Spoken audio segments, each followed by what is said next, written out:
Thank you for joining us wherever you are. This podcast episode is brought to you by The Old Ways Actual Play Team. This actual play uses the 7th edition Call of Cthulhu tabletop role-playing game, Rules by Chaosium. This actual play is performed by adults and in an adult setting. While we try hard to stick to reasonable languages for all ages, listeners should know that this is a podcast that may include mature themes. All content, including names, places, events, companies, and etc., may bear resemblance to persons living or dead, is strictly coincidental. My name is Michael Diamond, and for tonight's game, I will be your keeper. So, we are going to begin tonight with a bit of a special session. So, we're going to do a spotlight episode on one of the characters here in the investigating group, one Miss Maeve O'Shea. So when we last left her, she was kind of cloistered away amongst some of the other investigators at her home, having inspected some rather unsettling pieces of paper. So we'll raise the curtain with you at your desk, your working desk. You have several pieces of paper laid out. Your mind's still a little bit manic, I guess. Frantic is a good word. It surges from one idea to the next. The other investigators, Doyle and the doctor, they've kind of pushed themselves to the back of your perceptions at this point. At one point, the doctor says that he's going to go back and he's going to check to make sure no one else has shown up at his office. Doyle says that he has to make a couple of inquiries about one of his cases. And their voices kind of push again into the background and eventually kind of slip away into the ether. And you're left there with your desk light, just kind of giving a bit of a illumination to these pages. And you're caught with this idea about this language, the language that appears on these pages. The words and the letters as they're written don't make any fundamental sense. And you get this burning desire to figure out what they mean. You're just not sure where to begin. And so what you do is you start diving into books on your shelves to ascertain where the language could have begun at and where things make sense. If there are pictograms or pictures or characters or even kanji that might be something close to give you some sort of frame of reference. And you stew a bit there in your thoughts. And an idea comes to you kind of from within these pages. And that the hand that drew this, that wrote these words, these thoughts on this page, they must have come from some different perspective. They must have some enlightened perspective on life. And this leads you down a separate path. A path towards your associates in the Golden Dawn. People that speak often of enlightenment. And while you might have had questions before that you might be able to seek from Alan's books, maybe now that you have some sort of physical, hard evidence, it might be worth inquiring about. Maybe not with the order altogether, but maybe with a trusted source, at least someone who knew your father, someone you can trust.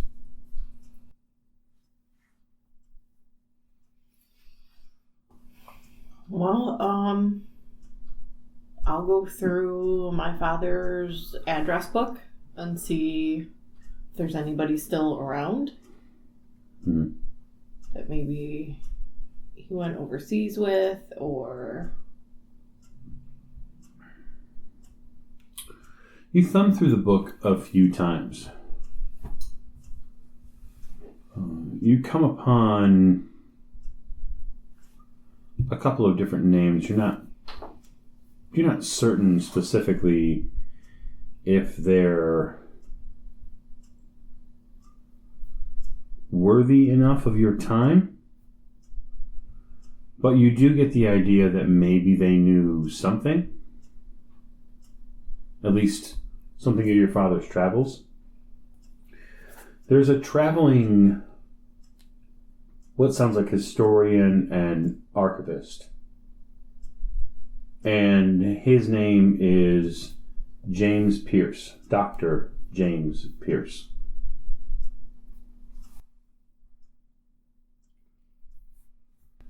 And it looks like he did some time, at least from your father's annotated notes here, that he may have had, maybe he had tenure here at the University of Chicago at some point. Okay.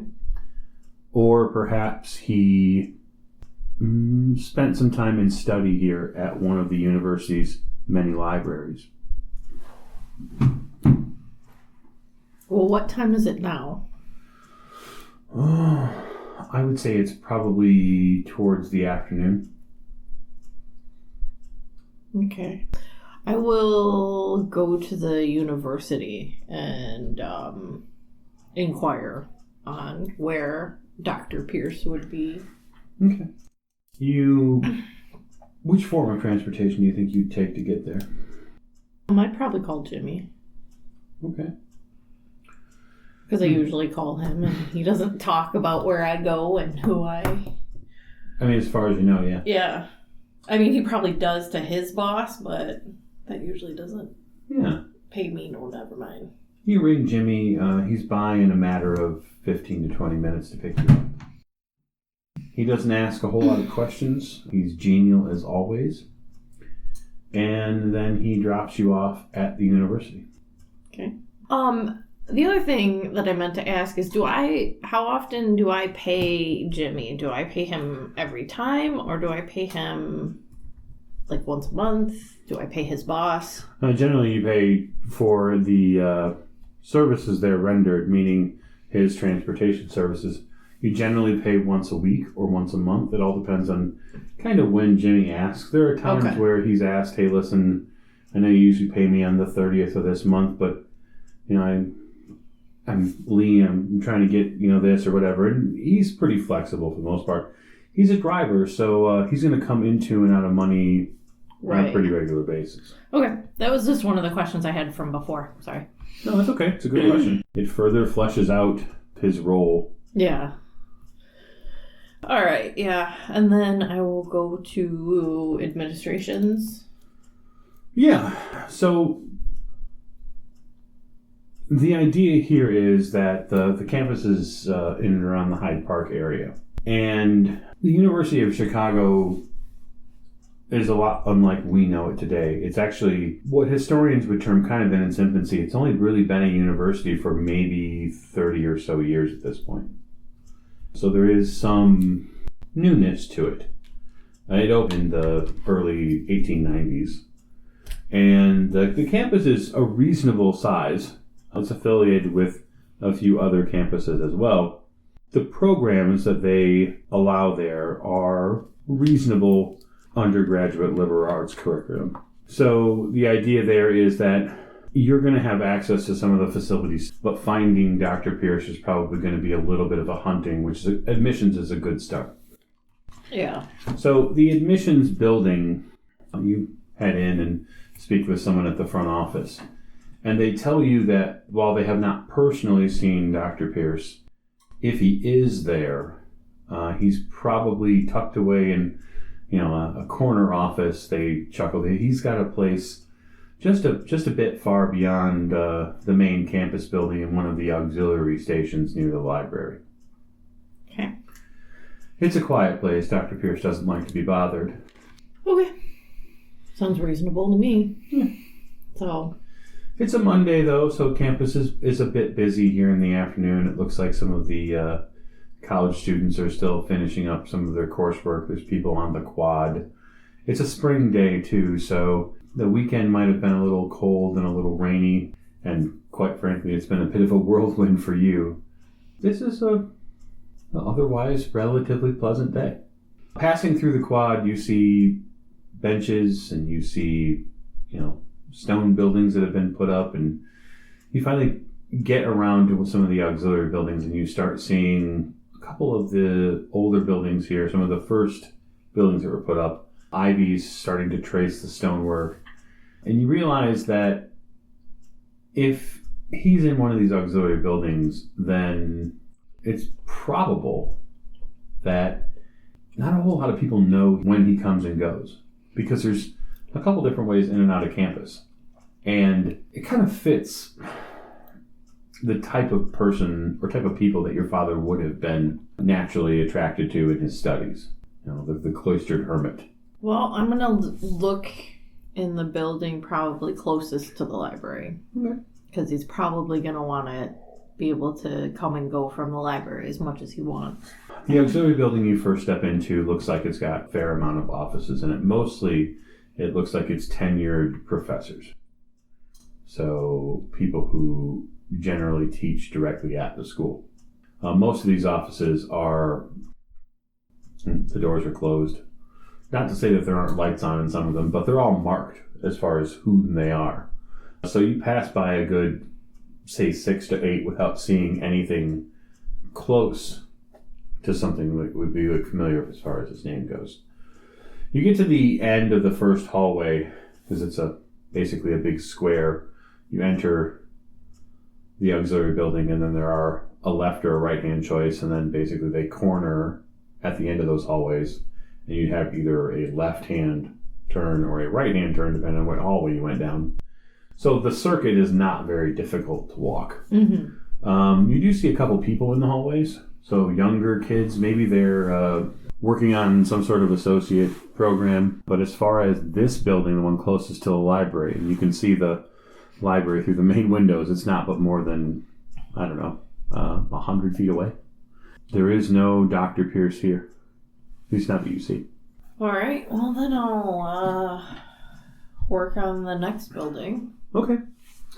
There's only 3 of them. So you hop over to the next building, which is kind of catty corner from this building. And in that building, you see probably a good 4 or 5 different offices which are dormant. They're empty.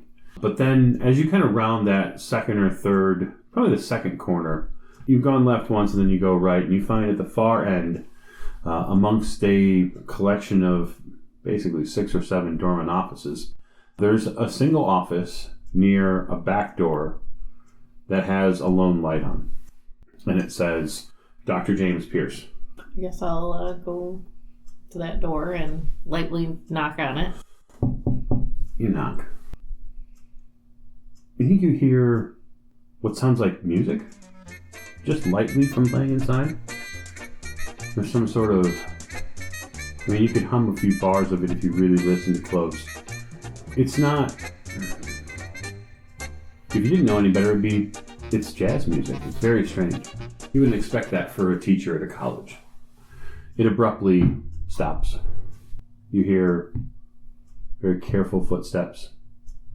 And then you see the silver knob of the door begin to slowly turn. And then eventually the door kind of creaks open. In the dim light that's provided by the office as a backdrop, you see a older man, probably in his mid-50s, you think? He has a kind of a gray and white, close-cut beard. Very stately. He has wire-rimmed glasses with very small, circular lenses. He has a gray fedora hat on and kind of a relatively reasonably cut, conservative gray suit. He's not wearing a tie currently, which only probably lends to the fact that he's working. He coughs a bit. Excuse me, can I help you? Hi, I'm Maeve O'Shea. Yes? You worked with my father? Neil. Mm-hmm. Yes, come in. He opens the door a bit. You step in and nearly trip over some books. And then you kind of pirouette a bit and then find a place to stand. He closes the door. I apologize, the maid has had the past several years off. He kind of steps a bit around you and navigates kind of a bit of a deer path towards a desk. You hear a cat meow, and then to your left, up on a bookshelf, there's a very sleek, slender, black feline with a pair of gold eyes that stare back at you. Think nothing of Rupert. He's harmless. He kind of moves to... There are twin desks in this main room. His desk is against the far wall. There's one of the old metal and glass windows, the ones that when you pull the metal, you can either push them out or pull them in, depending upon how the window justifies itself. So the lower part can be pulled in, and then the upper part could be pushed out. You see that there's an ashtray and a pipe, like a regular smoking pipe on it, nearby the stone kind of windowsill that's by there. And he takes a few moments and begins moving some books. So, tell me, Miss O'Shea, you come here for some information? There's a wealth of books around you. Yes. Maybe something more specific to maybe the kind of things my father was looking for. Well, when I last saw your father, he was getting ready to board a plane. He spoke something of England. I wish I could know more. Well, I have this poem or song, and I need to find out where this language originated from. Oh, languages. Well, I do happen to be a bit of a study on languages. I've spent some time both in the East and in the West. It's possible I could help you. Or at least show me the books that I need to look at. You have something I could look at then? He takes the piece of paper from you and then kind of sits down and does as he's cleared you a spot kind of across the desk from him so you have a place to sit. He takes the piece of paper in his hand and adjusts his glasses a little bit. Where did you say you came across this? I didn't say where I came across it. He cocks an eyebrow at you. Just ever so slightly. Mystery, then. You can see his eyes dance back and forth along each line. He doesn't have any outward reaction to reading what he's reading.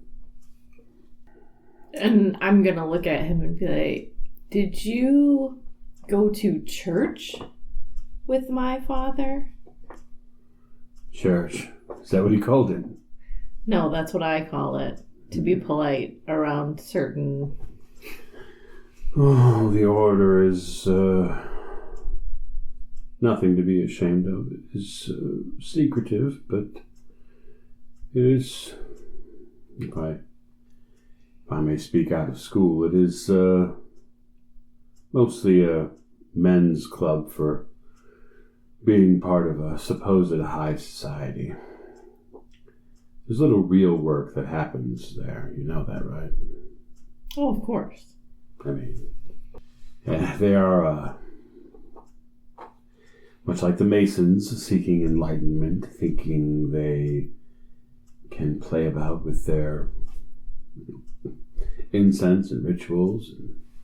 It reminds me of a graduation ceremony here. Pomp and circumstance and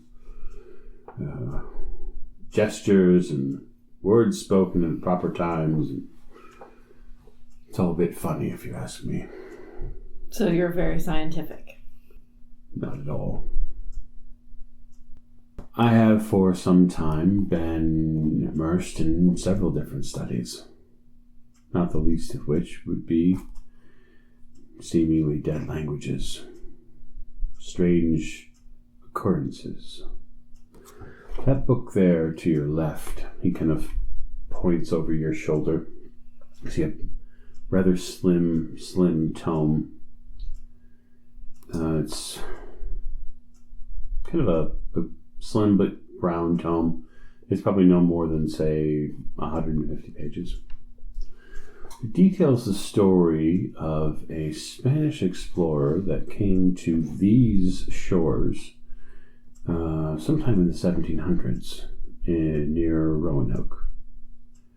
And it talks about some seemingly unbelievable things. And at first when I read the story, I thought it was pure sensationalism, just simply another story that someone might write for a pulp magazine, some sort of theatrical reasonings. But there were very few of those in those times. No one commits something like that to paper unless they're completely raving mad or they mean to tell somebody something. He reaches out and returns the paper to you. So you've come upon a bit of a mystery then. Well, that is kind of associated with strange occurrences happening now. Really? Yeah. What type of strange occurrences? Women falling ill. Just randomly falling ill, or is there a pattern of events? Or there is. They seem to have been bitten by a person, not an animal. Well, they say we are getting more liberal as the years go on. Perhaps biting is the next phase. But it seems to transfer something else. Transfer? What do you mean transfer? Well, these women become ill and they end up having like a parasite.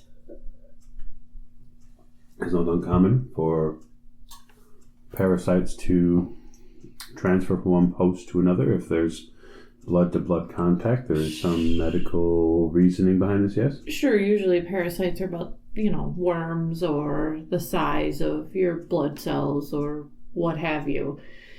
These are big. That's where the vague description associated. What do you mean by big? Probably about, like 3 inches long. They look like slugs. And they also accompany like a half moon symbol. Half moon symbol. The slugs leave this symbol behind? We don't know. It looks like a scar or a burn. And you believe this has something to do with your father being missing? Maybe? I don't know. Anything always can lead back to my father. But I've been looking, and I'm finding similar stories and stuff in his books. Right now, I'm working with a doctor, and we're just trying to figure out where this is starting. Yes, I heard you say we.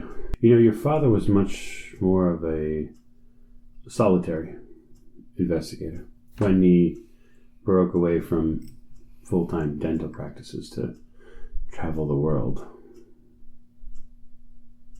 Yeah. Well, I kind of stumbled into a situation with the doctor. You cut your teeth on these same books, right? Yeah. As I remember at one of the church meetings I last saw your father at, he mentioned that you were already very accomplished in working out some of the more higher forms of ritual magic.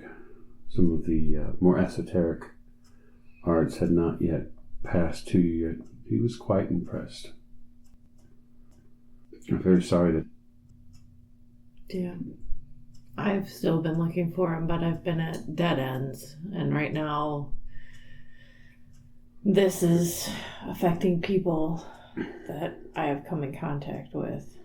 Places I work. You say that there are these 3-inch slugs. Mm-hmm.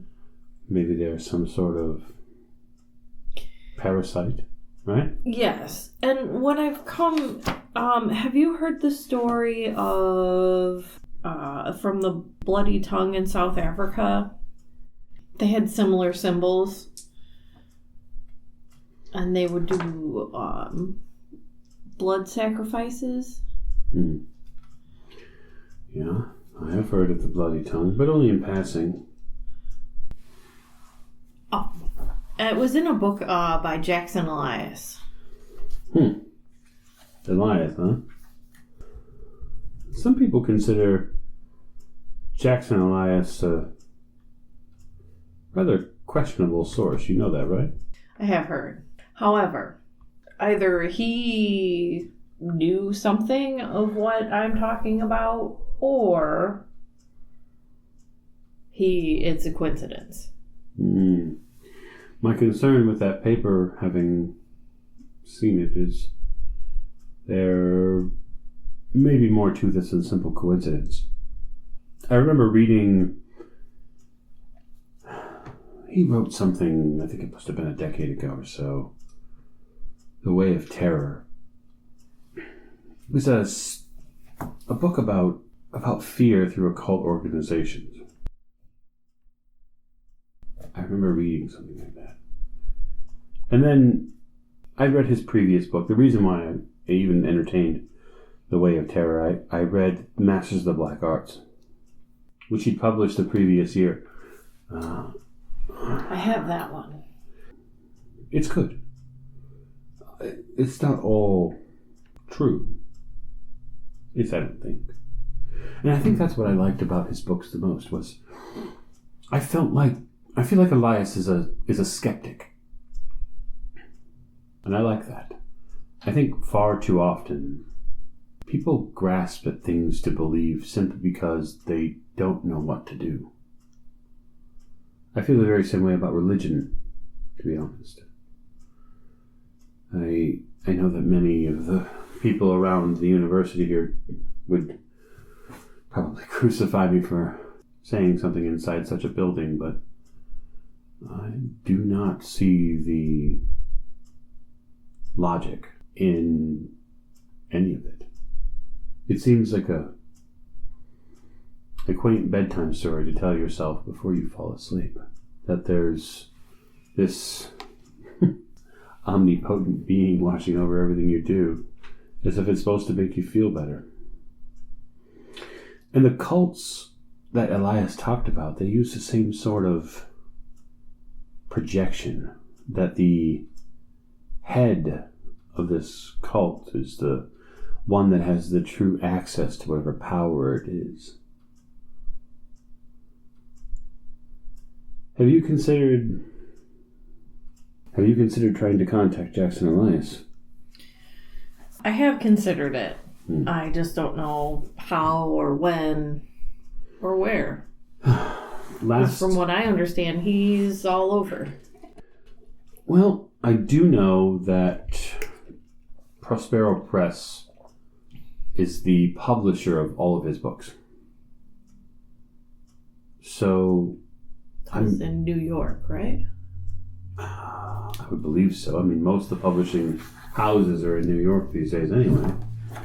It's possible you might be able to reach out to them in Telegram, perhaps, to see if you can get him to contact you.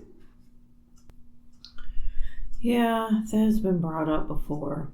And I think that's the way I'm going to have to go, because finding his books are near impossible as well.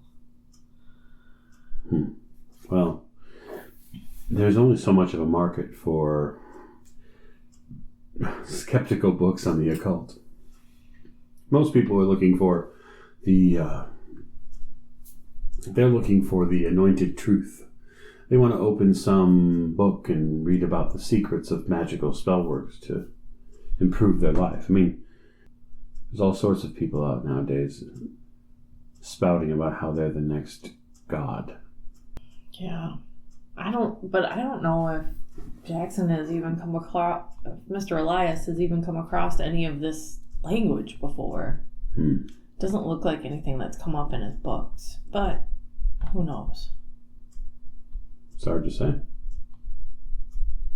Hard to say. Perhaps he has. Perhaps he would be the one to communicate with. I was just wondering if you had seen anything. Anything what? Well, like that language before. I may have. But you'd have to understand that I don't know that I would want to send you down that path. Just because I might not believe in God Almighty doesn't mean that there aren't people out there who do. And just because I may see him in many of the people I work with as a man with a big old white beard, other folks view God very differently. Well, I'm sure it's like that with many different religions. Indeed it is. That tongue is something far more sinister. That's what I'm starting to put together. I think that if your father were here, he would have probably stopped me from talking by now. I don't know he would want you to know what that says. Why is that? It's an older tongue. It's a chant. One I would not speak aloud. Like one that somebody at an altar would chant over a hole in the ground? His eyes narrow. You are incredibly good at guessing things. Or you are far more informed than you seem to let on. I've come across a few things. I've seen a few things. Well, he reaches for his right hand down and he pulls out a length of fabric and kind of whips it around his neck and does a very quick Windsor knot into a tie. He tucks it into his vest. And all of a sudden he gets this air of professionalism. He takes off his hat and you see his kind of salt and pepper hair, which he kind of presses into a reasonable shape. I have a train to catch in the morning, going east, but it can give you some enlightenment if you'd like. He steps up, kind of weaves his way through the book pile again, and you see the cat kind of bound down a few books to follow him. Come with me, Miss O'Shea, I'll help you. My soul's already damned, why shouldn't yours be? How do you know mine isn't already there? I'll follow. You go into a small antechamber. There's a small room that's directly off of his office. He has to fidget with the key to open the door. And when you open this space, he kind of puts his hand up as if to stop you before you enter directly. And he lights an oil lamp that's in the room so you can see. And this is a stranger, smaller version of his office. So while there aren't two desks in here, there's a very small desk with a single chair. There's no pipe. There's nothing like that. There's a rug on the floor. It has a very strange pattern on it. It looks like what's been woven in. There's a single strike line through it, and there are several what look like strike lines running off of it. It almost looks like a tree branch. Okay. If you cut it off a tree. And then to the east and to the west, on both walls, there are small bookshelves. So nothing like the absolute carnival of books that his main office is. But there are some select books in here. And he goes over to one that's relatively thick and pulls it out and puts it on his desk and then kind of waves you over. This is a rather dubious tome of some very early explorers in the 1800s here to America. Okay. He cracks it open. It details some very unseemly things that have befallen travelers in early America. He flips the book around to you on this desk. There's a man here who said that a creature near a riverbank appeared one evening. This story is based off of a farmer's report.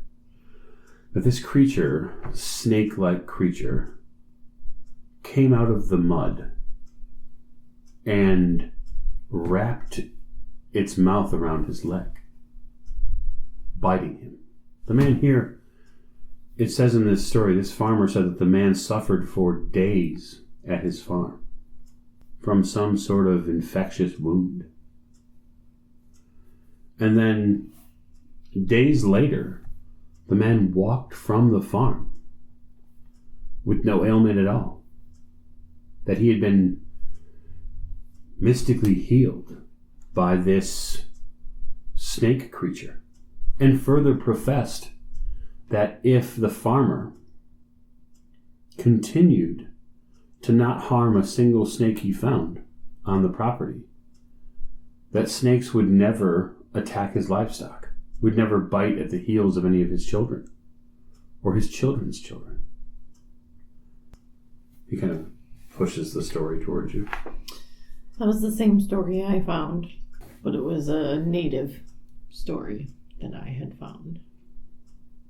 So it was very similar. Whatever these stories are, I believe them linked.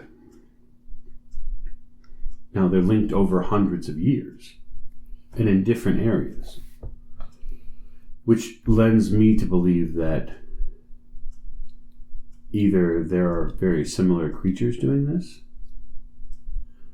or there are very similar native intoxicants that propel these men to have very similar dreams, which I find a bit challenging as a theory. Where did that one take place? The Farmer's Tale here says that it took place somewhere in Ohio. Okay.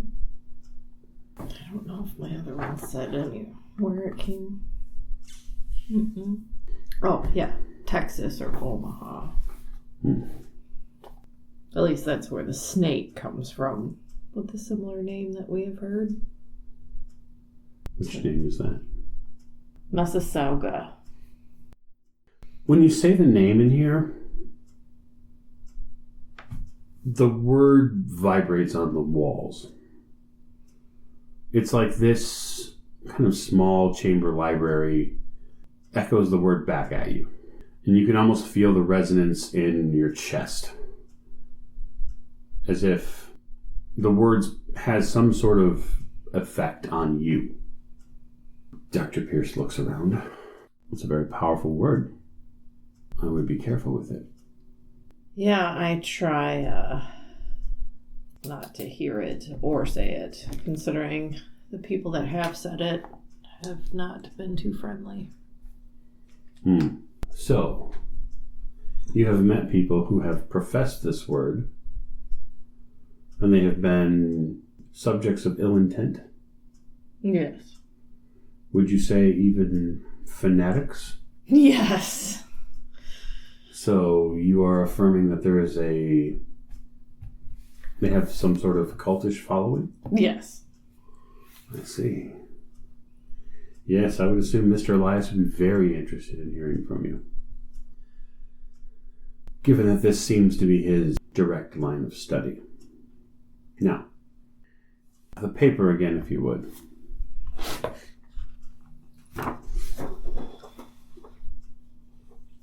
This word here.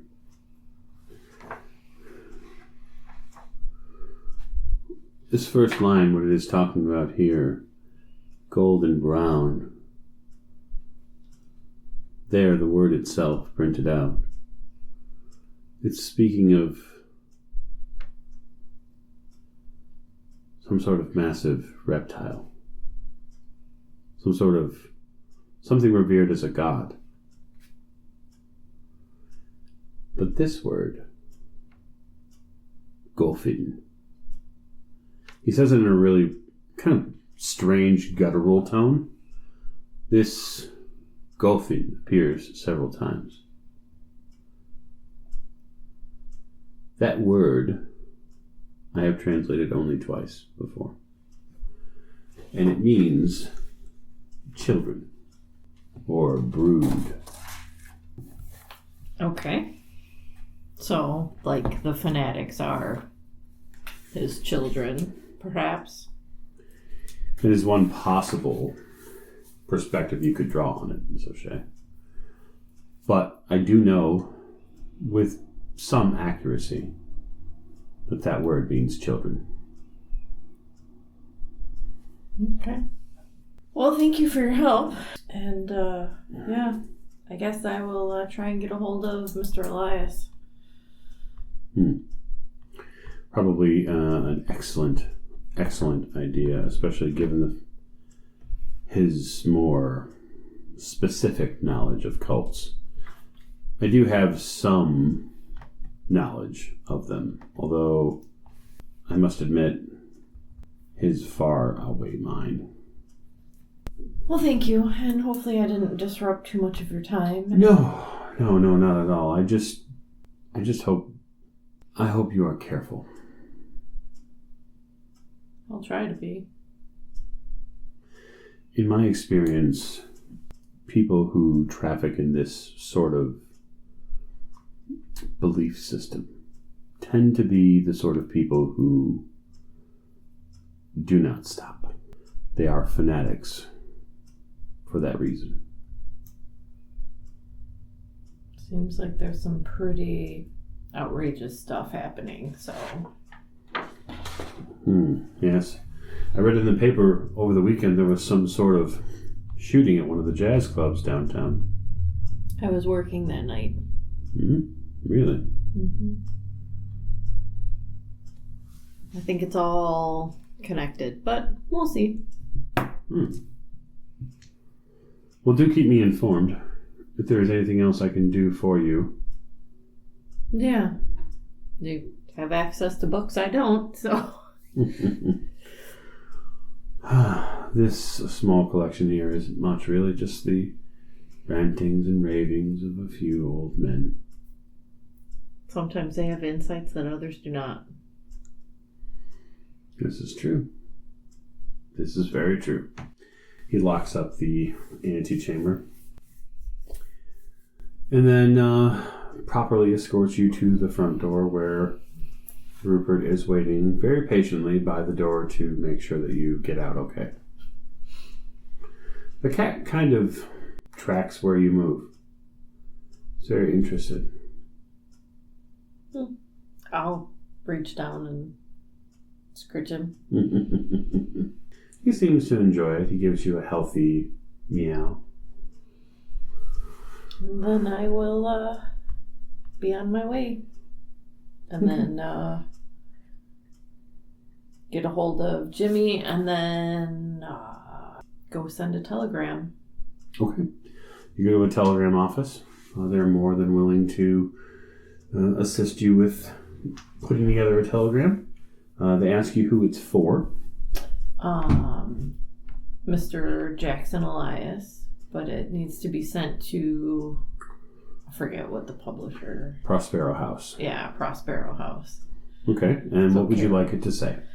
That my name is Maeve O'Shea, and I have some information about some things that you have studied in the past that you've written books on. If we could meet and discuss the topic, or call.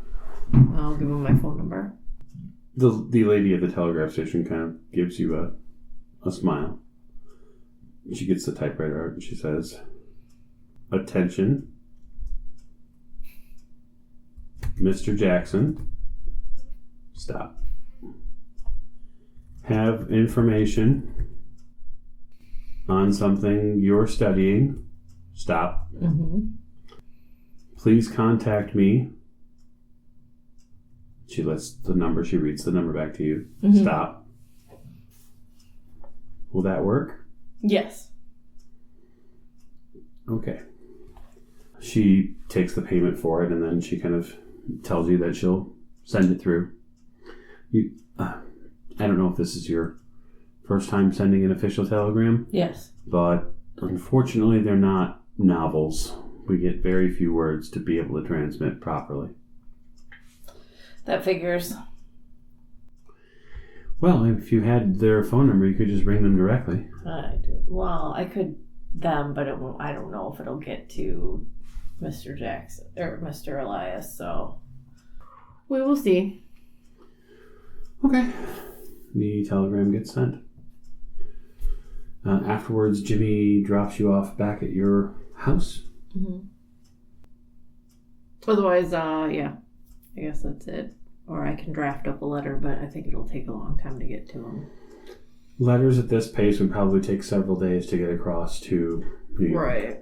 At least I would imagine.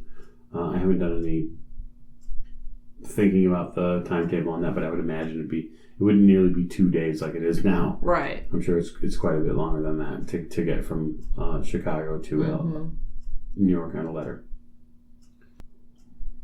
You get back to your domicile and kind of go back through. You're immediately brought back to the desk.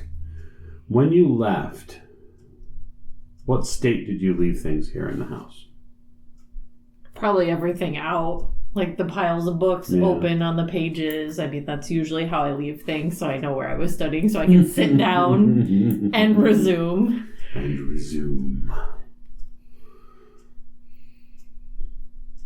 You come back, and you see that the books that were stacked that you were directly using, that you've laid out, that you have pages on, one of them has... Maybe it was the wind. One of them has moved a few pages. It's moved from its position. And what it shows right then on the page, on the right-facing page, is what appears to be some sort of Aztec relief painting.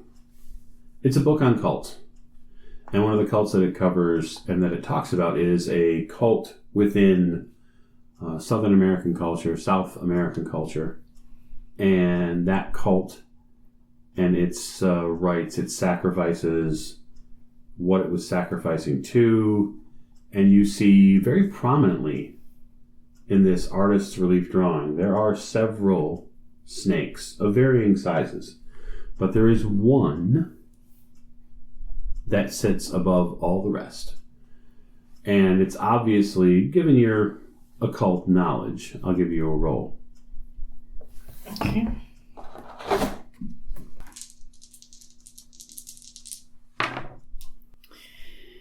$18.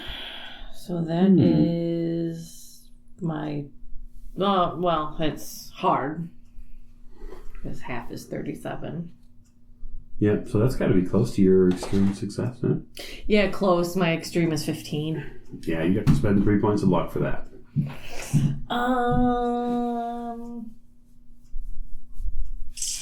No, I think I'm good. Okay. Well, the serpent that's there, that's prominent on the page, is definitely Quetzalcoatl. Right. A very well-known, at least in your circles, a well-known serpent god. But that's not really what tips your interest about this relief of Quetzalcoatl. It's the scales. They're brown and gold? They sure are. Okay. So it could potentially be the same. Is there anything else in this that shows? Because usually he's depicted in bright colors. Yeah, this is very much a different sort of relief painting of him. This is him not as prominent in the picture. This is him almost as not an afterthought, but a being in the background. Okay. But yet, as an overarching presence in this painting that was done. And what's been placed in the book isn't the painting obviously itself, it's a sketch of it. But if the artist is to be believed, then this is him more as the quiet serpent.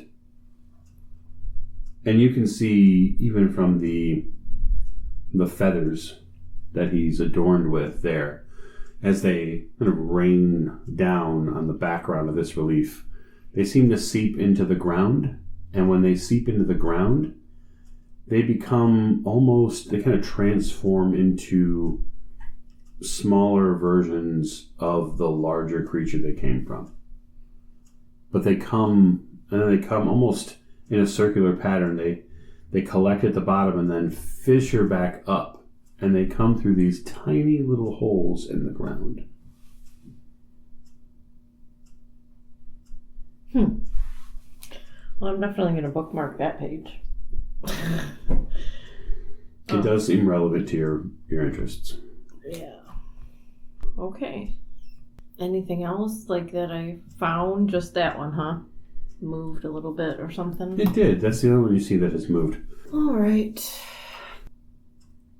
Given the stuff with the chant that's been worked out with you, you could potentially, if you'd like to research the chant more, you might be able to uncover other words if you were interested.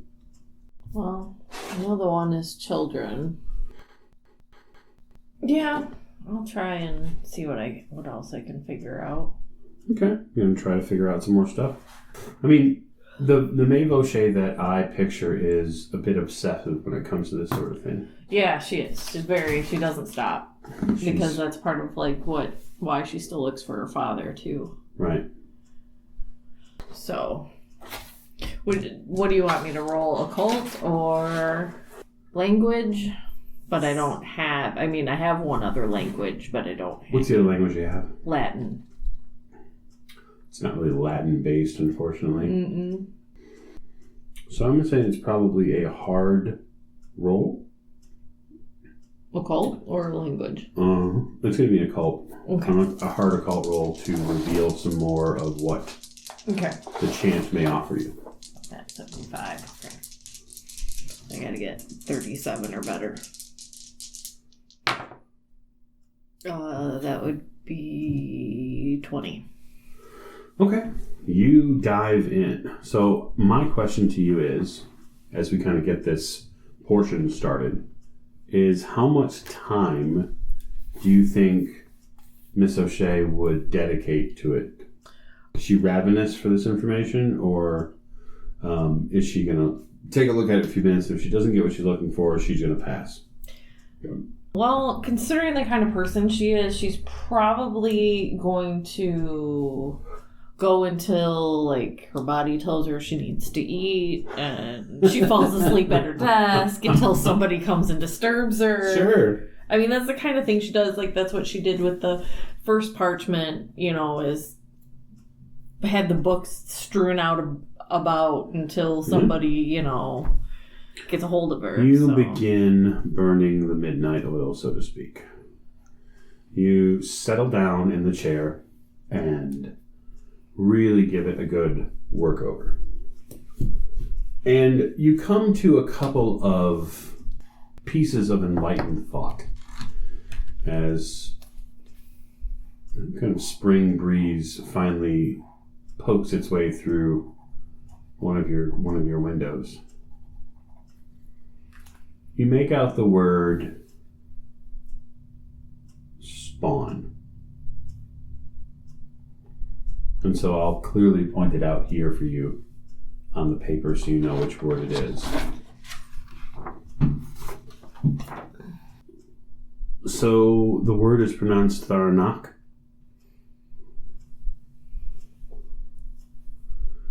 And so you get the idea, probably within the first hour or so, of using the word you know that is children to kind of push together a few other words and consulting a few other mystical texts, mostly the stuff that you have that might have been rescued from Spanish conquistadors at some point, or some of the other Latin American texts you have. You get a pretty solid idea that what this chant is a praise to Masasauga. Right. It's almost like they're sending their adoration to him. They're asking of him something which they do not have. They want some sort of blessing from him.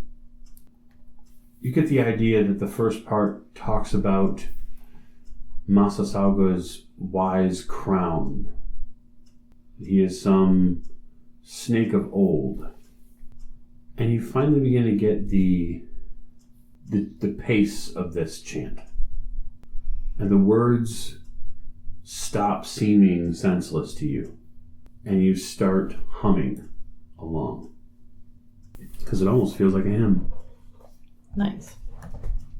If you would, the paper once more. I'm going to give you some clarity. Might cost you sanity, but that's okay. Of course it's going to cost me my sanity. Everything always does.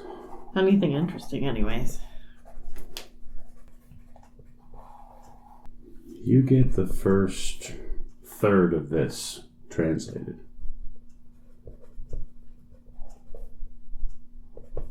And you can see why your brain did as best as it could to keep you from understanding what it meant.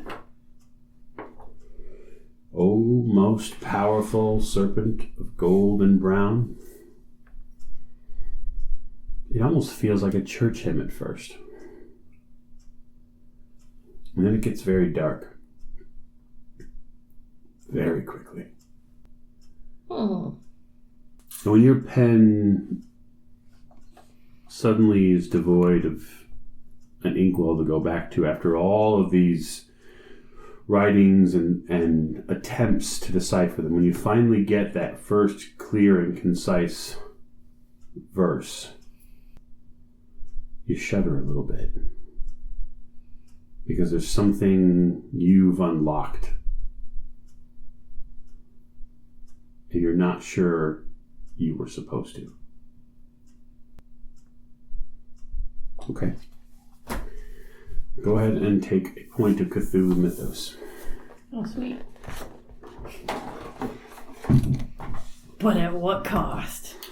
But at what cost, yes. No. There it is. There's no tick box, of course, for that skill. No. And in many ways, it might be a skill that you don't want. So do I just get 1% then? You get 1 percentage point in Cthulhu Mythos, yep. Alright. The first one handed out. But at what cost? First one's free. It's not! It's not! Well, then, yeah, if I feel like I'm... Because, I mean, as obsessive as I am, if I feel like I'm going down a hole, I probably shouldn't. I could pull up a little bit. It's not that you feel like you're going down a hole you shouldn't. It's that your brain in its kind of manic pacing at this point finally slows, and you realize several hours have passed without you noticing that the cool spring breeze that was coming in the late afternoon has a nip of chill to it now because it's suddenly hours later. And you can't remember where those hours went. You're fairly certain you were here at the desk working. I mean, the papers around you are evidence enough that you've been working, right? And it's that thought, that piece in your brain that makes it so concerning. That you're not really certain. Right, I don't remember every point of what I was doing. Right, and all of a sudden, you're hungry. And suddenly you're terribly thirsty. And all of the, bodily sensations begin to come back to you that you haven't moved in you don't know how long. And you think you might be a part of something you didn't expect at first.